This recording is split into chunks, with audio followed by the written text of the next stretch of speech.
A rubber tank once held an entire German division at bay.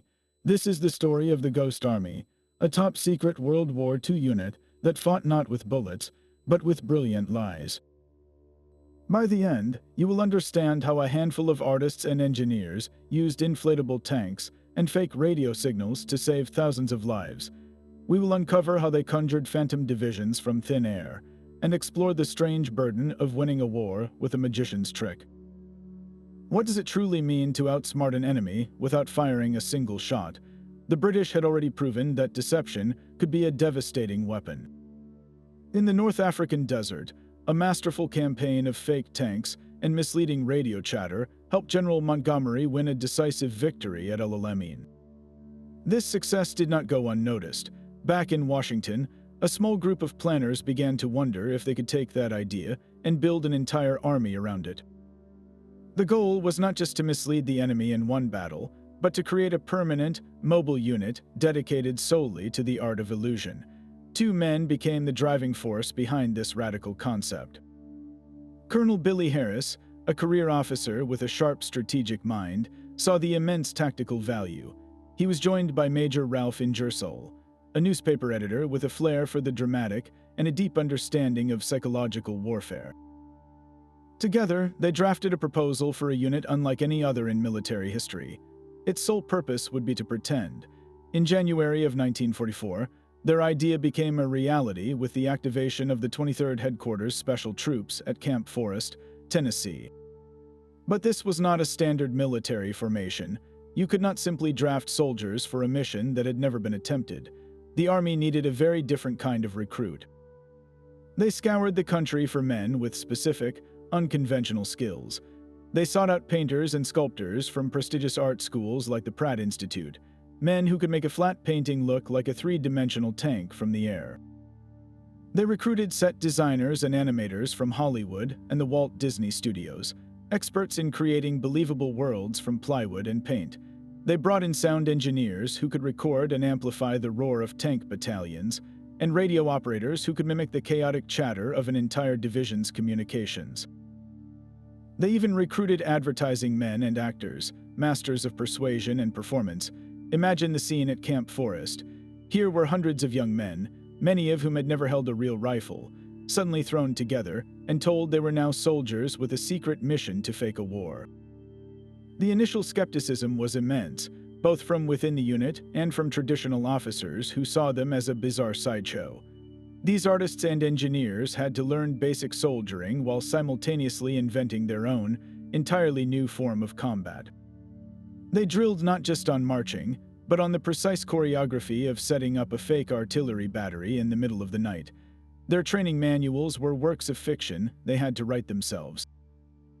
The challenge was monumental, to forge this collection of creative individuals into a single, disciplined instrument of trickery.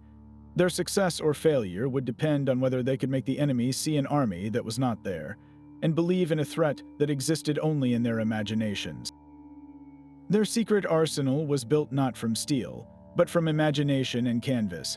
The most iconic tools of the Ghost Army were their inflatables, a fleet of phantom vehicles that could be conjured from nothing. These were not crude balloons, but meticulously engineered replicas. Skilled artists sculpted molds and poured liquid rubber to create perfect hollow shells of Sherman tanks, heavy trucks, and artillery pieces.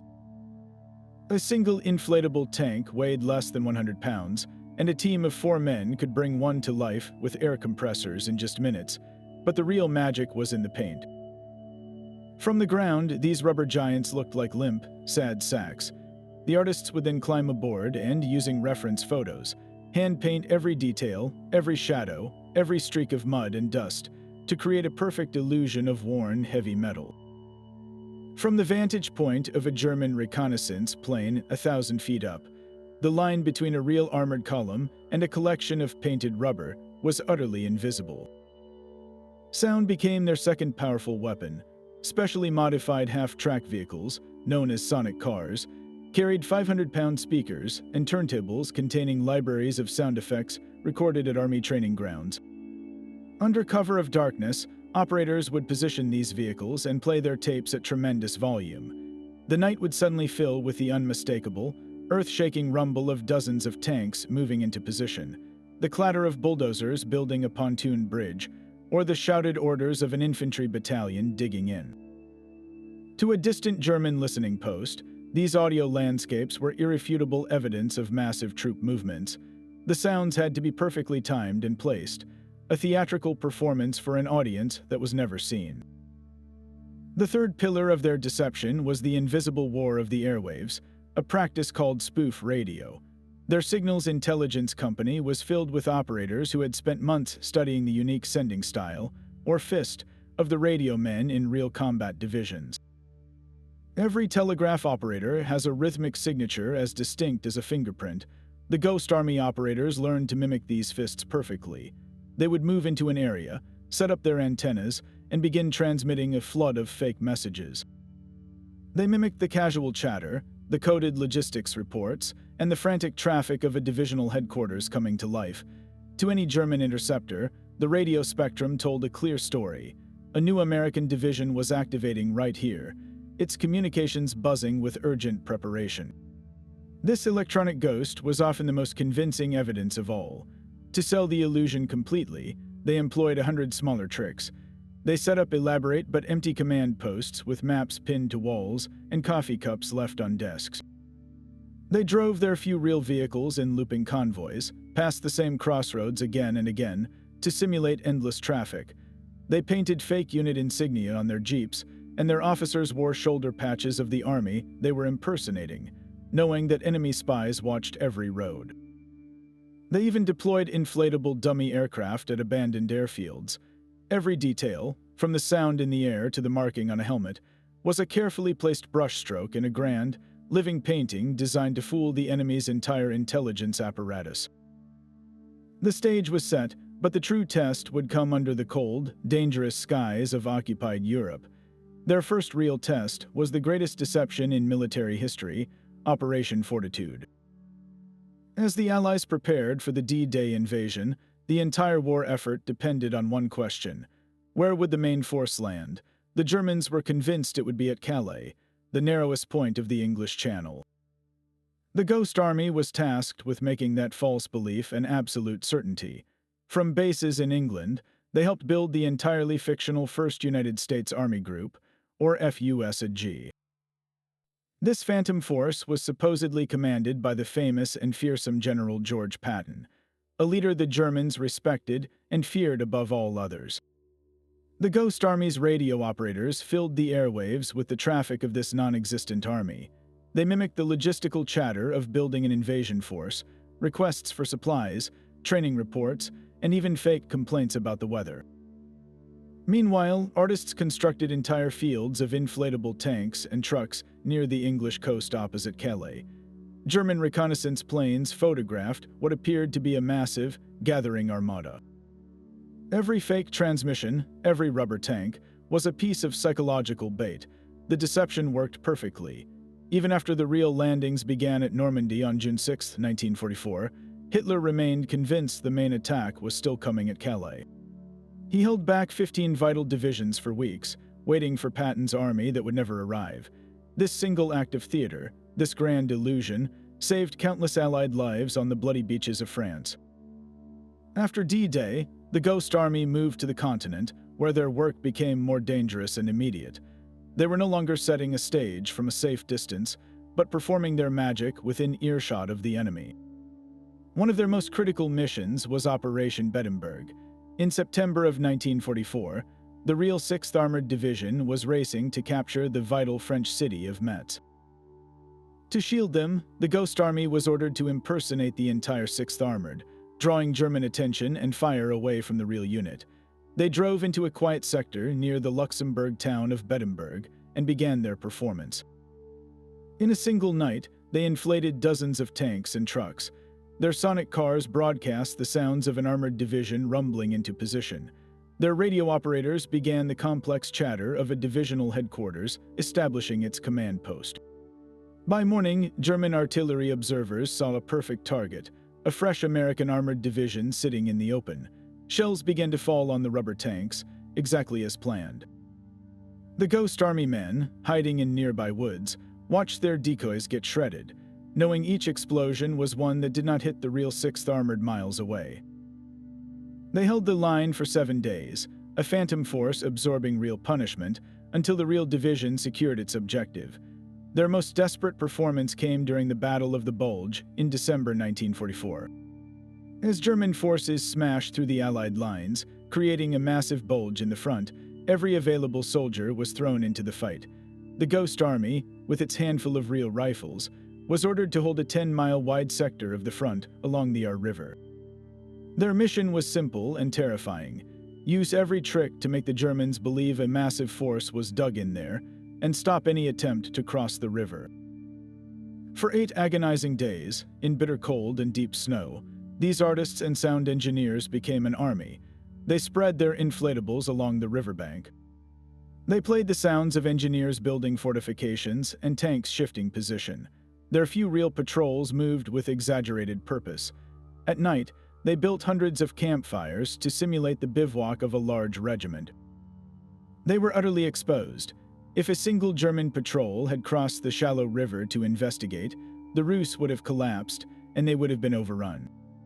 Yet the illusion held. The German commanders, seeing and hearing the signs of a strong defense, chose to focus their attacks elsewhere. Those 8 days bought crucial time for real American reinforcements to arrive and seal the bulge. In that moment, the line between their art and reality vanished. They were no longer just pretending to be soldiers. They were holding the line, and their weapons were made of nothing but air and cleverness. Behind every inflatable tank and phantom radio signal was a man with an artist's eye. The Ghost Army was a collection of some of the most brilliant creative minds of a generation, men who traded canvases for camouflage. Among their ranks was a young Bill Blass, who would later become a legendary fashion designer. In the unit, he used his keen sense of visual composition not to design dresses, but to paint the convincing grime and shadows on dummy trucks. The renowned minimalist painter Ellsworth Kelly served as a camouflage expert, his talent for reducing forms to their essence helping him design deceptive patterns that broke up silhouettes. The photographer Art Kane, who would later create iconic images of music legends, used his understanding of light and perspective to scout locations where their illusions would be most believable from the air. Their civilian talents were not just useful, they were the core of their military effectiveness. A sculptor knew how to make flat surfaces look three-dimensional. A theater set designer knew how to build a convincing world with limited materials. An advertising man knew how to craft a message that would be believed. They had weaponized their creativity. This constant performance came with a profound psychological weight. The stress was unlike that of a frontline soldier. Their fear was not just of bullets, but of exposure. The chilling realization that their entire purpose was to be a target, to draw real artillery fire onto their fake positions, sat with them every day. During missions like holding the line at the Bulge, the tension was unbearable. They would lie in frozen foxholes, listening to the sounds of a real war just miles away, knowing that if a single enemy scout penetrated their paper-thin illusion, they had almost no means to defend themselves. Theirs was the anxiety of the magician whose entire trick depends on the audience staying in their seats. A mistake in a paint job, a radio signal sent in the wrong code, a sound effect played too softly, could mean not just a failed mission, but their deaths and the deaths of the men they were protecting. They carried the burden of knowing that their success was measured in silence, in the attacks that never came. Compounding this strain was an enforced silence. Their work was classified top secret for decades after the war ended. They returned home not as heroes with dramatic combat stories, but with a secret they could not share. When asked what they did in the war, many simply said they were in the Signal Corps or camouflage. They could not explain the strange, surreal artistry of their service, the nights spent painting rubber under searchlights, or the eerie experience of watching enemy shells destroy their handiwork. This secrecy created a deep isolation. Their families and communities could never truly understand what they had done or the peculiar pressures they had faced. It also meant their monumental contribution to victory went completely unrecognized. There were no medals for perfect deception, no unit citations for the most convincing phantom division. The only people who understood were the men who had been there. This forged an unspoken, lifelong bond among the veterans, a brotherhood built on a shared secret that was as much a burden as a badge of honor. They had won a war with illusions, and in doing so, had lived a truth too strange for the world to believe. The Ghost Army's final tally is a testament to the power of their illusions. Over the course of the war, they executed 21 major deception operations across Europe. Historians estimate their work may have saved tens of thousands of Allied lives, diverting enemy forces, absorbing artillery meant for real units, and creating strategic confusion at the most critical moments. It is a profound irony of history that a conflict defined by industrial-scale destruction was also shaped, in quiet corners, by artists and tricksters. Their weapons were brushes, speakers, and radios, and their battlefield was the enemy's own mind. This story forces us to reconsider what true strength looks like in warfare, proving that creativity and illusion can be as decisive as any bomb. For decades, their contributions remained a classified footnote, known only to a few military planners and the men who lived it. The long wait for recognition finally ended in 2022, when the surviving members of the unit were collectively awarded the Congressional Gold Medal, the nation's highest civilian honor. It was a belated but powerful acknowledgement that their silent, spectral war had been real, and that it mattered. Their legacy poses a fascinating question for our own time.